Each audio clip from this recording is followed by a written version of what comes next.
To most people, an ant colony looks peaceful. Tiny insects move back and forth along invisible highways. Workers carry food. Others transport larvae.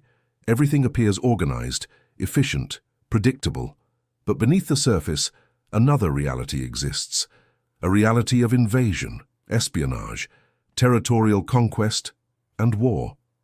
The battlefield may be measured in inches, yet for the ants fighting there, the stakes are no different than those faced by armies throughout human history.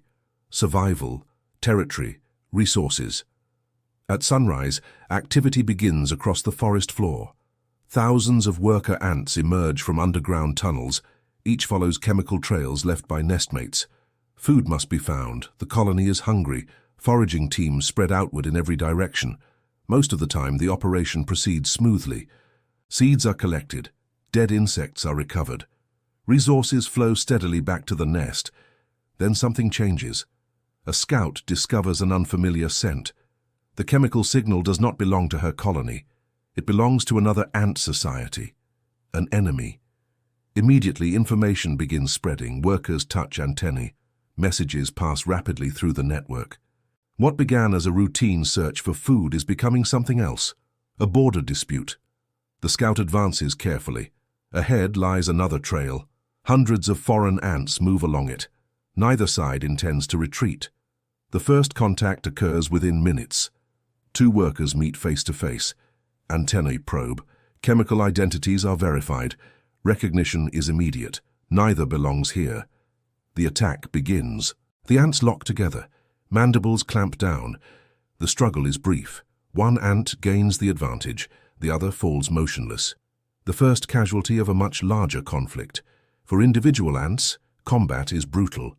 There are no negotiations, no prisoners, only victory or defeat. The fallen worker is quickly ignored. More enemies are arriving. The battlefield expands. Within an hour, hundreds of ants from both colonies converge on the contested territory.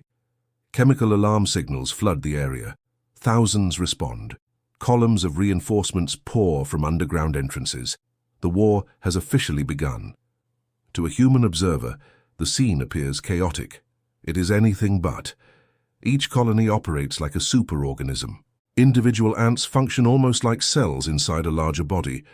No single commander directs the battle, yet coordinated behavior emerges naturally. The colony thinks collectively, acts collectively, fights collectively.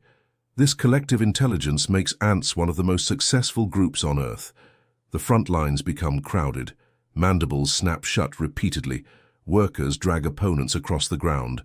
Some use powerful jaws. Others deploy chemical sprays. Certain ants even release toxic compounds designed specifically for warfare. The battle intensifies. Elsewhere in the forest, a far more disturbing strategy is unfolding. A raiding party moves silently through leaf litter. Their target contains something valuable. Brood, eggs, larvae, pupae, future workers. The attackers locate the nest entrance. The raiders overwhelm them. The invasion penetrates deep into the colony. Then the theft begins. Brood is seized and carried away. The stolen young will not be eaten. They will become slaves.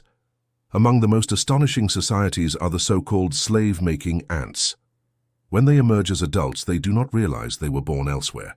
The chemical environment surrounding them shapes their identity. Deep in the rainforests of Central and South America, a different kind of ant has evolved. Army ants, nomadic conquerors. When an army ant raid begins, the forest changes. Columns spread across the ground.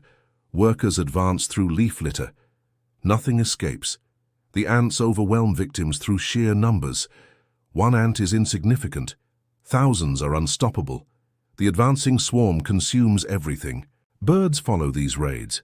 Known as ant-following birds, they target insects and small animals fleeing from the approaching swarm. Territory determines access to food. Food determines survival. And survival determines whether a colony grows or collapses.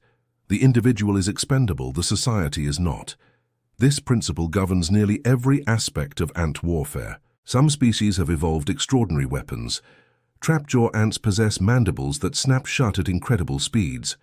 The colony functions because information moves rapidly through chemical messages. But those same signals can become weapons. Some ants infiltrate enemy colonies by disguising their scent. They effectively become spies. Defenders fail to recognize the intruder. Nature itself is a threat. Floods destroy nests. Predators attack. Anteaters consume thousands of ants in a single feeding session. Scientists estimate 20 quadrillion ants are alive. Their combined biomass rivals that of larger animal groups. They dominate every terrestrial ecosystem. As twilight settles, activity slowly decreases. Foraging trails become quieter. Deep underground, larvae are fed. The queen continues laying eggs. Tomorrow another conflict may begin, another raid. Because beneath our feet exists a hidden world of armies and conquest.